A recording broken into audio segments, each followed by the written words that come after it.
এটা হচ্ছে Thai soup. তো চাইলে কর্নফ্লাওয়ার দিতে পারো, তো যেহেতু থাই স্যুপ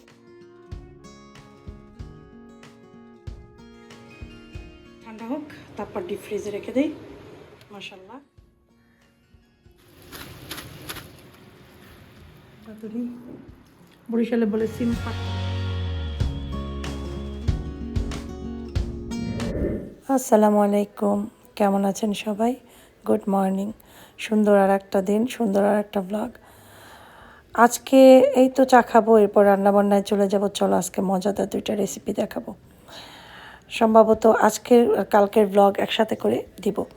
2টা ব্লগ সবার একসাথে অনেক পছন্দ হবে। গত পরশুদিন সুজনে মায়ের মাছগুলোতে লবণ হলুদ মরিচ মাখায় ডিপ ফ্রিজে রাখছিলাম, বের করছি ভাজতে নিচ্ছে। এগুলো হচ্ছে পুকুরের ধরা মাছ, একেবারে গ্রামের বাড়ি থেকে ধরে নিয়ে এসেছিল সেই মাছ। তো অ্যাকচুয়ালি আমি তেলাপিয়া মাছ একদমই পছন্দ করি না, তারপর এতগুলো মাছ ধরছে, খাবে সে শখ করে, সেই জন্য আজকে একটু ভাজবো, ভেজে মশলায় দেবো। আশা আব্বু আবার বাড়িতে গেছে, দুপুরে সে আসবে না, আস্তে আস্তে সন্ধ্যা হবে, রাতে খেতে পারবে। একটু কড়া করে প্রথমে ভাজবো, মানে একটু বেশিই ভাজবো, তারপরে এটা মশলায় দেবো। আর এখানে আমি আর রাতে ভাত খাবো, ভাত বসাইছে। তো এইটা করবো, আর সিমের পাতুরি করবো। সেদিনকে একদম দেশি সিম নিয়ে এসেছিলাম, গাছের সিম, ওটা বের করবো এখন, ওটা করবো। সেজন্য মাকে কল দিয়েছিলাম, আসলে ভালো হতো। হাঁড়ি পাতিল জমছে কালকে রাতে, 3-4 পাতিল, আরও 2টা পাতিল এখানে, এগুলো ওয়াশ করার জন্য কল দিয়েছিলাম যে আসুক, ওয়াশ করুক, তারপরে মানে ঘরের কাজ টাজ টুকটাক করে তারপরে সুন্দর ভাত টাত খেয়ে বিকালবেলা যাবে। কিন্তু ধরতেছে না ফোন। আমি অনেক টায়ার্ড কালকের থেকে। আর এদিকে কাজ করতেও আজকে আমার এনার্জি নেই, ইচ্ছা করছে না। চুলাও পরিষ্কার করতে হবে, তারপর ঘর ঝাড়ু দেওয়া, ঘর ডাস্টিং করা, কিচ্ছু করিনি আজকে। তো এখন ঘটনা হয়েছে, সুজনের মা তো আসলো না, এখন বাজে 1টা, দুপুর 1টার সময় আমি মাছ কষি, কারণ অতক্ষণ ফ্রোজেনটা ছাড়াইছি, এরকম বাইরে রেখে দিছি 1.5-2 ঘন্টা, শীতের সময় তো ফ্রোজেন ছাড়তে চায় না সহজে। যাই হোক, এইটা করবো, আর সিমটাও সে করতে পারতো সুন্দর করে, এখন আমার করতে হবে। এই আর কি, এখন বসে বসে সিমটা করবো। অনেক ভারী পেতে জমছে, ভালো লাগে না, বিরক্ত লাগে।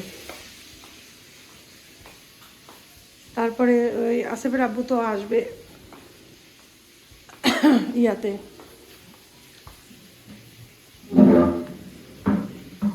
রাতে। আজকে বিছানা টিছানাও কিছু ক্লিন করিনি এখন পর্যন্ত। এখানে পিঠা আছে কয়টা, খাওয়া হয় নাই। চিতই পিঠা, ইয়া পিঠা, চিনিটা নিয়ে জায়গা মতো রাখি, পটটা নষ্ট হয়ে গেছে, তারপরও চলে আসে। রান্না হয়ে গেছে, ডাল চচ্চড়ি বসাইছি, এখন সিম আর শালগম দিয়া পাতুরি করবো। এটা উঠে তারপর এটা বেশি মাখা।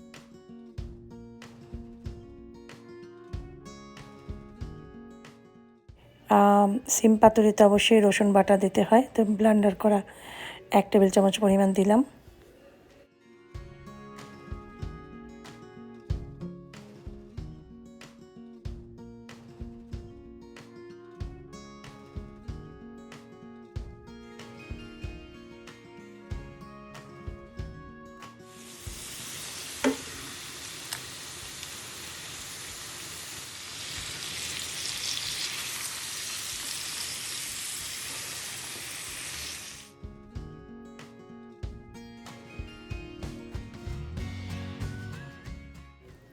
চচ্চড়ি ডাল হয়ে গেল, সুন্দর হয়েছে রান্নাটা, একদম মাখা মাখা।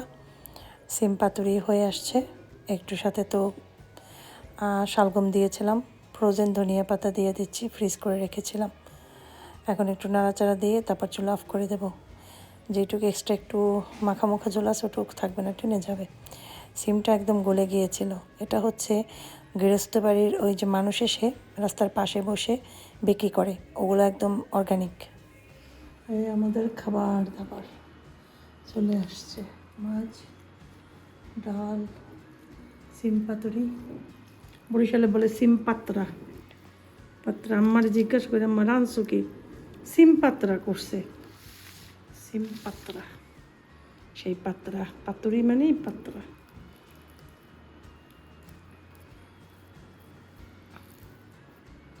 সকাল দিয়ে কিছু খাই নাই তো, চা খাইছি। খিদা যা লাগছে, পাতুরি খেয়ে তোমাদের বলি কীরকম হয়েছে। সিম পাতুরি আমার অনেক ভালো লাগে। বিসমিল্লাহ।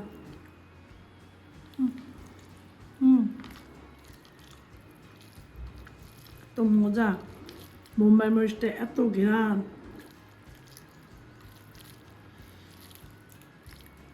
সিম তরকারির থেকেও এটা দিয়ে এরকম পাতুরি মজা লাগে, আর চিংড়ি মাছ দিয়ে রান্না করলে মজা লাগে আমার কাছে। যেটাতে বেশি রুই মাছ দিয়ে বেশি খাইতাম সিম, মজা লাগে। সিম মজার তরকারি, কিন্তু আমার আফিফ খায় না টোটালি। মাছ ভাজা নিয়েছে, চচ্চড়ি ডাল আর একটু শালগম দিছে সাথে।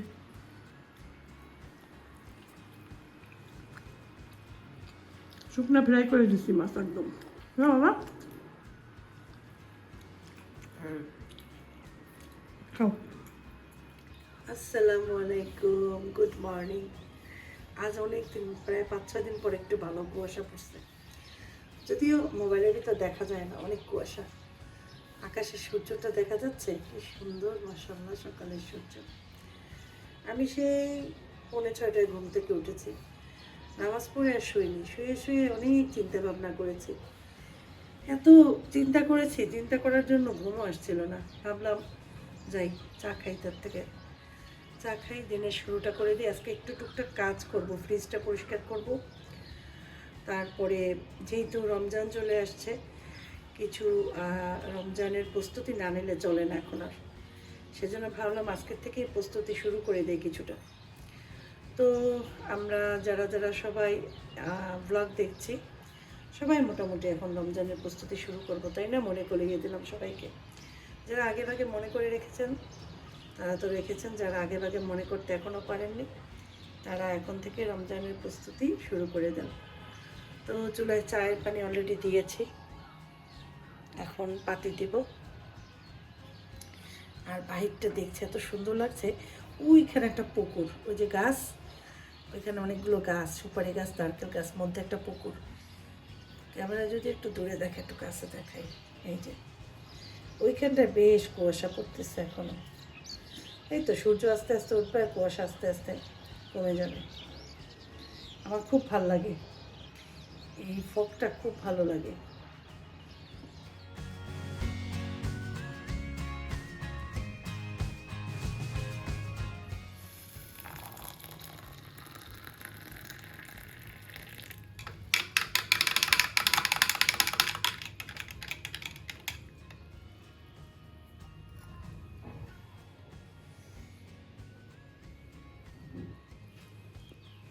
একটা পিঠা নিচ্ছি, পিঠা দিয়ে চা খাও।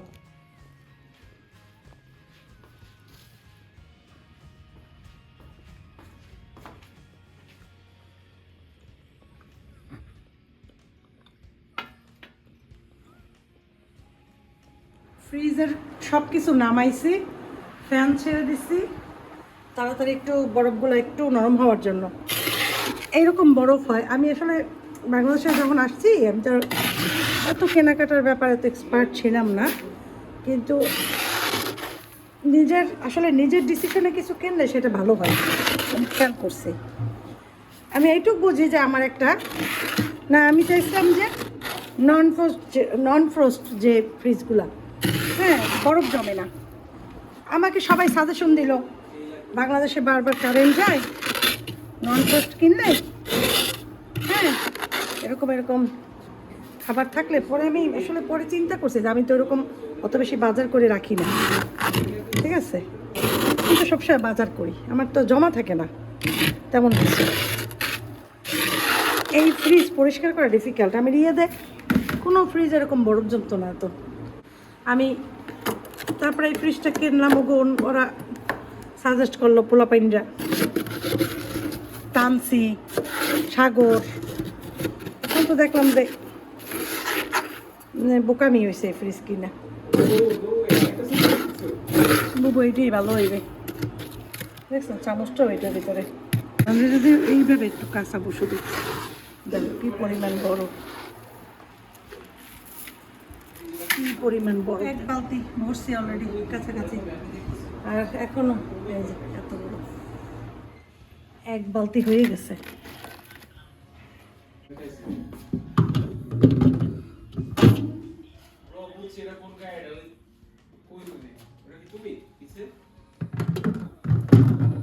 ব্যাস ডান। এখন সব জিনিসপত্র রাখবের জন্য করছি নুডলস, ক্যাপসিকাম আর গাজর দিয়া এগ নুডলস, আর তরকারিগুলো গরম দিলাম। এটা হচ্ছে শিম পাতুরি, ডাল চচ্চড়ি, আর হচ্ছে মাছ। এই হচ্ছে মাছ, এটা আমি আসলে রাখবো দুজনে খাবে। দেবো নুডলস, সে নুডলস খাবে, মাছ খাইতে চায় না, কালকেও খায়নি। Afif thank you.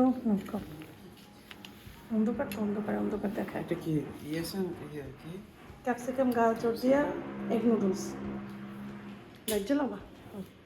রসুন অন্ধকার egg noodles. Thank you so much. তুমি তো মাছ খেতে চাও না, সেজন্য এটা করছি। খাও। তো ফ্রিজ অনেক পরিষ্কার করে দূর আমার থেকে হাত ব্যথা করে, ফ্রিজ পরিষ্কার করছি না, হাত ব্যথা করে।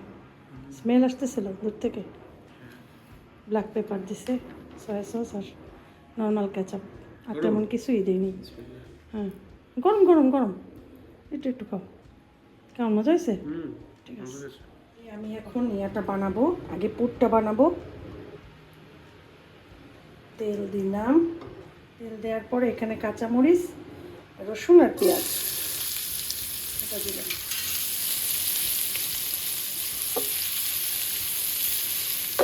বাঁধাকপি, গাজর,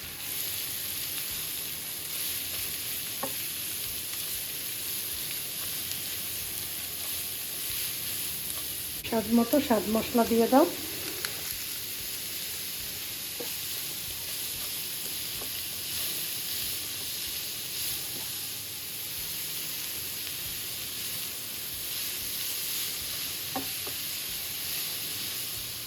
আদা কুচি, মানে গ্রেট করা আদা,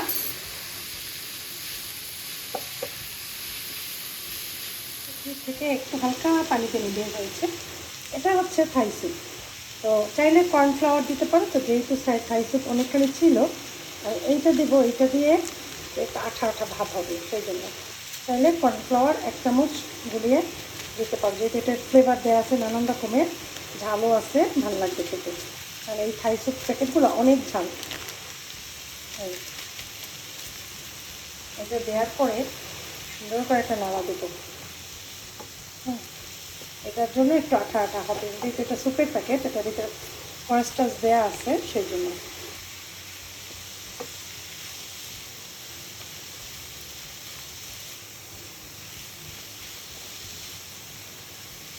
দেখেছো আটা আটা আটা হয়ে যাচ্ছে। কর্নফ্লাওয়ার দিয়ে নিও 1 চামচ পরিমাণ, 4 চামচের 1 চামচ, বাট উঁচা উঁচা গুলিয়ে তারপরে দিয়ে দিলেই হবে, অতিরিক্ত না, তাহলে আবার মজা লাগবে না। ব্যাস মোটামুটি আমার হয়ে গিয়েছে। এখন আমি কীভাবে পাতাটা তৈরি করি সেটাই আজকে দেখাবো। 2 ভাবে ট্রাই করবো, প্রথম একভাবে ট্রাই করবো, যদি সাকসেস হয় তাহলে দ্বিতীয়টা ট্রাই করবো না, প্রথমটা সাকসেস না হলে দ্বিতীয়টা ট্রাই করবো। এটা হচ্ছে ময়দা, এটা কিন্তু আটা না, এটা হচ্ছে ময়দা। আন্দাজ করে একটু ময়দা দিলাম, অল্প করে বানাই দেখি এইভাবে ভালোভাবে কিনে গেল। কর্নফ্লাওয়ার ছাড়াই বানাবো, দেখি হয় কি না, না হলে কর্নফ্লাওয়ার আনবো, আবার নতুন করে বানাবো। তো এই জন্য প্রথমটা আমি ট্রাই করি, যেহেতু বাসায় কর্নফ্লাওয়ার নাই, আমি ময়দা দিয়ে ট্রাই করি। একটুখানি লবণ, পানি ঢেলে আস্তে আস্তে এটাকে একটা ডো তৈরি, মানে লিকুইড ডো তৈরি করবো। পানি দিয়ে দিলাম, ভুল হয়ে গেছিলো, ভুলে আমি আটার প্যাকেট কিনছিলাম, গোলানোর পর দেখলাম প্যাকেটে লেখা আটা, এটা হচ্ছে ময়দা। ময়দা আটা এক জায়গায় রেখেছি, এই জন্য বুঝতে পারিনি। এখন আবার নতুন করে আবার একটু নেব, সেম প্রসেস। ময়দা সাথে হচ্ছে গিয়ে একটু লবণ দিয়ে গোলা করব। হ্যান্ড বিটার থাকলে হ্যান্ড বিটার দিয়েও করতে পারো, আমার আছে, কিন্তু আমি হাত দিয়েই করবো। এরকম করে করে লিকুইড একটা ডো করব, একদম লিকুইড।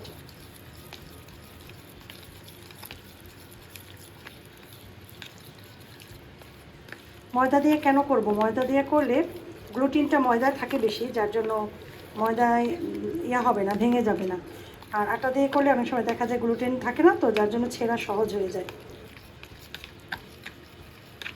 আমার এটা আটার এই গোলাটা হবে এই রকমের, দেখো পাতলা কিন্তু, বুঝছো, এই যে এরকম পাতলা।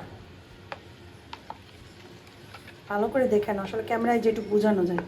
মেজারমেন্ট নেই, মেজারমেন্ট নিলে ভালো হইতো, কিন্তু যাই হোক আমি আগে বানাই, পরে আমি তো আবার বানাবো, তখন মেজারমেন্ট করে দেখি বানাতে পারে কিনা। আসলে কি আমার অভ্যাসই নাই মেজারমেন্ট দিয়ে কিছু তৈরি করা, নিজের আইডিয়া দিয়ে করি। এই ঠিক এরকম গোলাটা করবো, পাতলা পাতলা।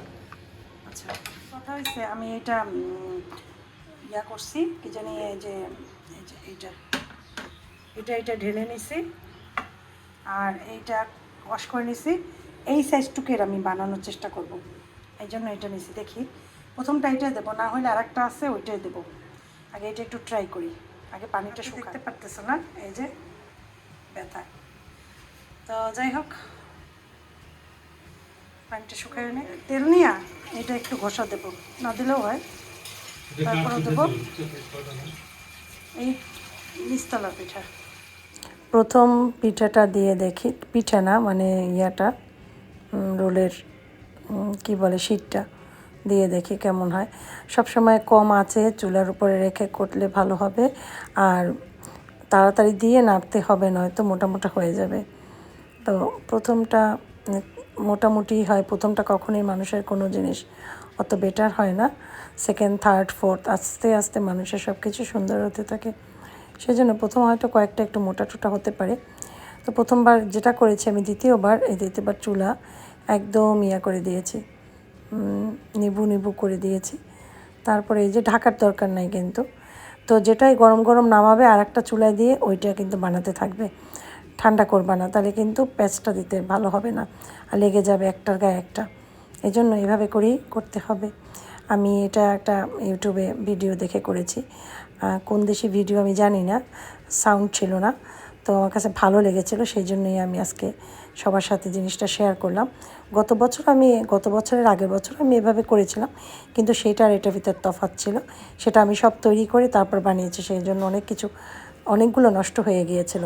এবার আর সেটা হচ্ছে না, একটা বানাচ্ছি, একটা চুলায় দিয়ে আবার একটা ভাঁজ দিচ্ছি।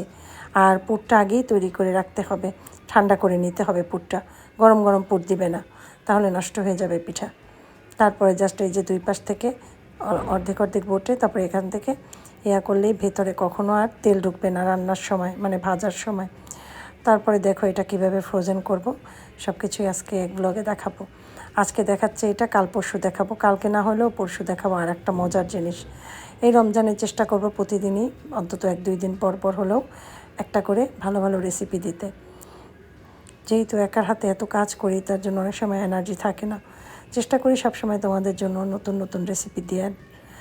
রমজান উপলক্ষে গত বছরের আমার যে ইয়েটা ছিল, মন মানসিকতা, এবারটা ঠিক নেই। যেহেতু আমার একটা ছেলে আমার কাছে, 2টা ছেলে আমার কাছে নেই। গত বছর অবশ্য আশফাক ছিল না, তারপর অতটা খারাপ লাগেনি, কিন্তু আসেফ যাওয়ার পর খারাপ লেগেছে। যাই হোক, দেখো আমার কিন্তু সব কয়টা বানানো রেডি। যেটা গরম থাকবে সেটা আলাদা রাখবা, ঠান্ডা হলে একসাথে মিক্স করে রাখবা। এটা দেখানোর জন্য শুধুমাত্র একটু পিকচার তুললাম। আসলে এটা আমি ট্রেতে রাখবো, তবে আর একটু ঠান্ডা হয়ে নে, ট্রেতে রেখে তারপর আমি ডিপ করব। যখন কিছুটা ডিপ হবে তখন এটাকে তুলে তারপর জিপ লকে ভরে বা যে কোনো পটে করে রেখে দিতে হবে। আমি এখন আপাতত এটাকে ডিপ ফ্রিজে রাখি, তারপরে শক্ত হবে, তারপরে এই যে এটাই ভরে রাখবো, যতটুকু হয় বাকিটা আর একটাই রাখবো। তো ঠিক আছে, আজকে এই পর্যন্তই ব্লগ। কালকে আবার একটা ব্লগ নিয়ে হাজির হব। সবাই ভালো থেকো, মা আসসালামা।